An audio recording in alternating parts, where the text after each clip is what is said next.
Hay países que se explican con mapas, con tratados o con cifras. Y luego está México. México no se entiende mirando hacia afuera.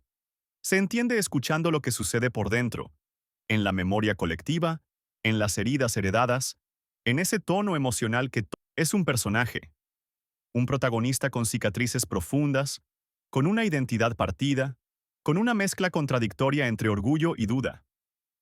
Si uno mira con cuidado, descubre que México vive con un impulso extraño. Quiere ser visto, pero teme ser observado. Quiere ser reconocido, pero teme ser evaluado. Quiere brillar, pero sospecha de la luz. Esa contradicción se siente en su gente. Se siente en ti. Es la sensación de vivir dentro de un país que aprendió a callar por miedo a perder y a sonreír por miedo a preocupar.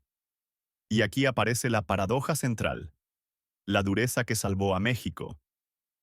Es la misma dureza que hoy le impide verse con claridad.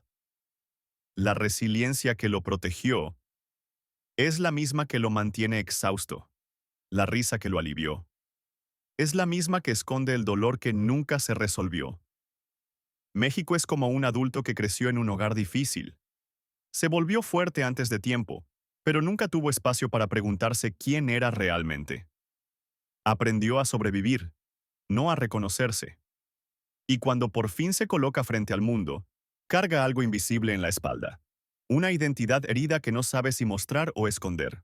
Para entender el comportamiento psicológico de México, hay que tratarlo como se trataría a una persona con trauma complejo, no con lástima, sino con precisión científica.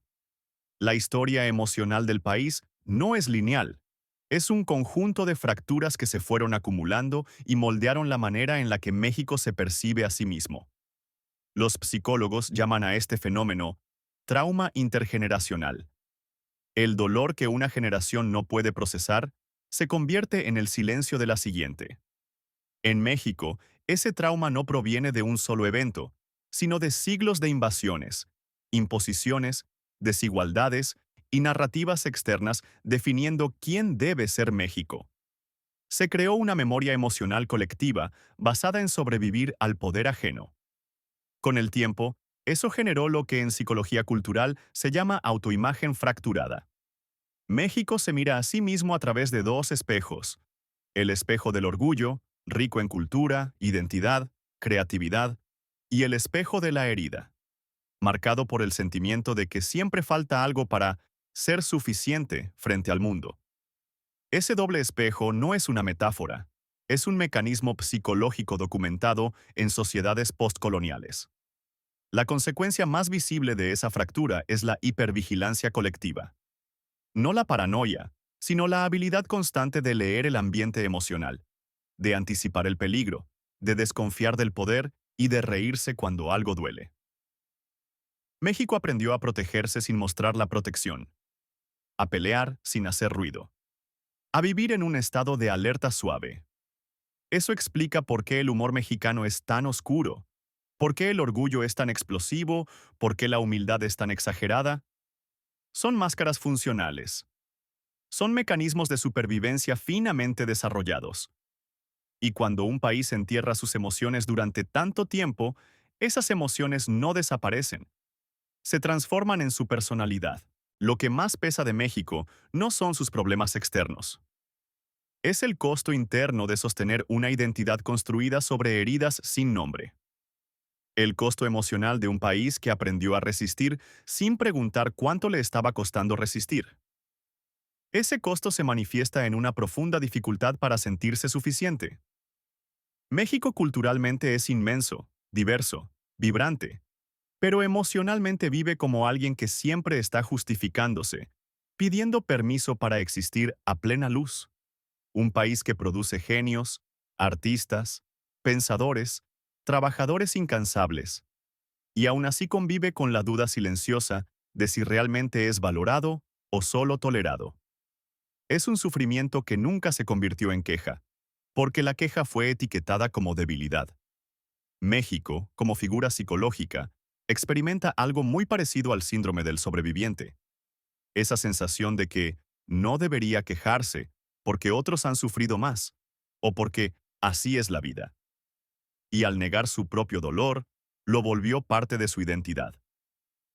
El filósofo Byung-Chul Han dice que en toda sociedad marcada por el exceso de sobrevivencia, hay un agotamiento espiritual, un cansancio de existir fuerte. México vive justamente ese agotamiento silencioso. La risa protege, pero cansa. El orgullo construye, pero pesa. La humildad ayuda, pero esconde. La dureza salva, pero endurece todo. Y detrás de cada gesto cultural, detrás de cada chiste, detrás de cada acto de heroísmo cotidiano, hay una pregunta que duele más de lo que parece. ¿Algún día nos verán como realmente somos y no como creen que somos? La psicología colectiva nunca se queda en la abstracción. Se transforma en comportamientos reales, en actitudes diarias, en decisiones silenciosas que millones de personas repiten sin saber de dónde vienen. México es un país que tiende a no confiar en sus instituciones, no por capricho, sino por memoria genética.